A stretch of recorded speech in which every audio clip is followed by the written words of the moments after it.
আসসালামু আলাইকুম প্রিয় দর্শকবৃন্দু, আমন্ত্রণ জানাচ্ছি জনতার সময় টিভির সংবাদে। শুরুতে থাকছে দেশের সংবাদ শিরোনাম। স্বাধীনতা বিরোধীরা ষড়যন্ত্রে লিপ্ত, সবার সতর্ক থাকা জরুরি। আমিনুল হক।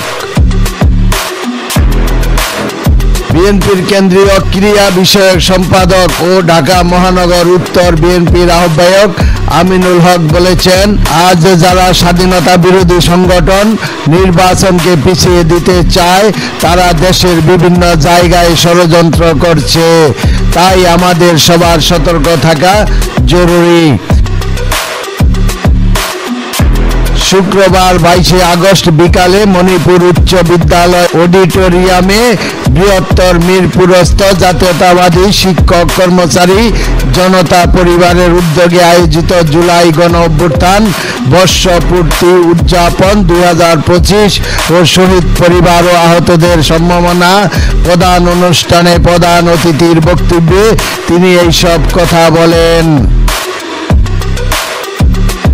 আমিনুল হক বলেন, বাংলাদেশের মানুষ গত 15 বছর ধরে ভোটাধিকার থেকে বঞ্চিত। তারা উন্মুখ হয়ে আছে কবে নাগরিক অধিকার ফিরে পাবে। সেই অধিকার ফিরিয়ে এনে একটি অবাধ, সুষ্ঠু, নিরপেক্ষ নির্বাচনের মাধ্যমে জনগণের সরকার প্রতিষ্ঠা করতে হবে।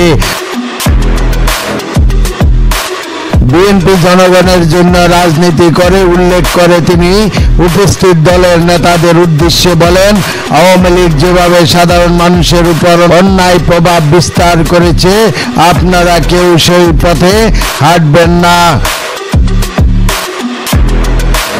বিএনপি শহীদ রাষ্ট্রপতি জিয়াউর রহমানের আদর্শে বিশ্বাস করে। জনগণের সমস্যাকে নিজেদের সমস্যা মনে করে সমাধান করাই আমাদের রাজনীতি। বিএনপি জনগণের জন্য রাজনীতি করে, ক্ষমতার জন্য নয়। তারেক রহমানের 31 দফা কর্মপরিকল্পনা তুলে ধরে আমিনুল হক বলেন, বিএনপির ভারপ্রাপ্ত চেয়ারম্যান তারেক রহমান দেশের ভবিষ্যৎ সংস্কারের জন্য 31 দফা কর্মপরিকল্পনা হাতে নিয়েছেন। ইনশাল্লাহ সেই কর্মপরিকল্পনা বাস্তবায়নের মাধ্যমে আমরা একটি আধুনিক, মানবিক, উন্নত বাংলাদেশ গড়ে তুলতে সক্ষম হব। শিক্ষা প্রতিষ্ঠানে দলীয়করণ প্রসঙ্গে তিনি বলেন, গত 17 বছরে আওয়ামী স্বৈরাচার সরকার শিক্ষা প্রতিষ্ঠানগুলোকে দলীয়করণ করেছে। শিক্ষক শিক্ষার্থীদের বাধ্য করা হয়েছে দলীয় কর্মসূচিতে যোগ দিতে। আমরা চাই না শিক্ষকরা বিএনপি হওয়ার জন্য চাপ অনুভব করুক। তিনি আরো বলেন, আমাদের সন্তানদেরকে বিকৃত ইতিহাস পড়ানো হয়েছে। বিএনপি সেই বিকৃতি দূর করে সঠিক ইতিহাস প্রজন্মের হাতে তুলে দিতে চায়। শিক্ষক শিক্ষিকারাই হবেন সেই দায়িত্বের বাহক।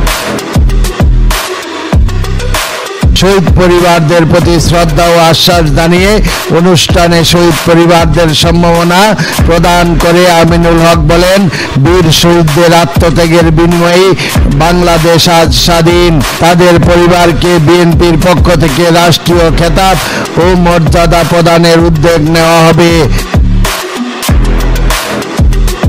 ভারপ্রাপ্ত চেয়ারম্যান তারেক রহমান সবসময় শহীদ পরিবার ও আহতদের পাশে ছিলেন, আছেন এবং থাকবেন।